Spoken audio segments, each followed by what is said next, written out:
शिवसेना पक्ष चिन्हासह आमदार अपात्रता प्रकरणी आज सुप्रीम कोर्टामध्ये सुनावणी। ठाकरेंचे वकील कपिल सिब्बल यांचा युक्तिवाद संपून शिंदेचे वकील युक्तिवाद करण्याची शक्यता।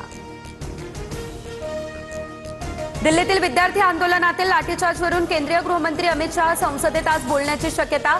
पॅलेट गन कुणी चालवल्या, ऑर्डर कुणाची, मोदी शहांमध्ये संसदेमध्ये उत्तर देण्याची हिंमत नाही, राहुल गांधी यांचा हा हल्लाबोल।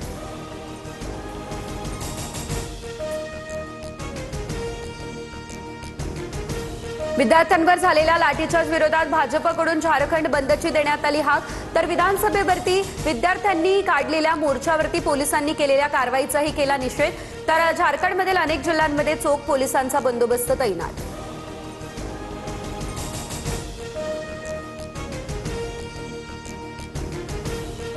मराठा आरक्षण उपसमितीची आज सह्याद्री अतिथीगृहावरती महत्त्वाची बैठक। जरांगेंकडून पुन्हा उपोषणाच्या घोषणेनंतर सरकार आता अलर्ट मोडवरती।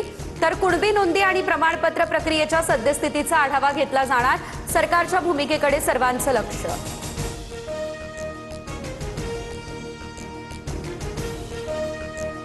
जेनझीच्या बदलत्या विचारसरणी प्रश्नांवरती आरएसएस आता मंथन करणार। 19 ते 21 ऑगस्ट दरम्यान विशाखापट्टणममध्ये समन्वय बैठक। भाजपसह 32 संघटनांचे वरिष्ठ पदाधिकारी राहणार उपस्थित। सरसंघचालक मोहन भागवत, दत्तात्रय होसबळे यांच्या अध्यक्षतेखाली होणार बैठक। पुण्यात महाराष्ट्र धर्म संरक्षण कायद्याअंतर्गत पहिला गुन्हा दाखल। ब्रिटनच्या धर्मगुरूंच्या प्रवचनातून धर्मांतर करण्याचा प्रयत्न असल्याचा आरोप। खडक पोलीस ठाण्यामध्ये हिंदुत्ववादी संघटनांची तक्रार। विरारमध्ये 1 कोटी रुपयाच्या बोगस नोटा जप्त। 500 रुपयाच्या 50,000 नोटा असल्याची देखील माहिती। मुंबई अहमदाबाद महामार्गावरील वाहनामध्ये नोटा आढळल्या।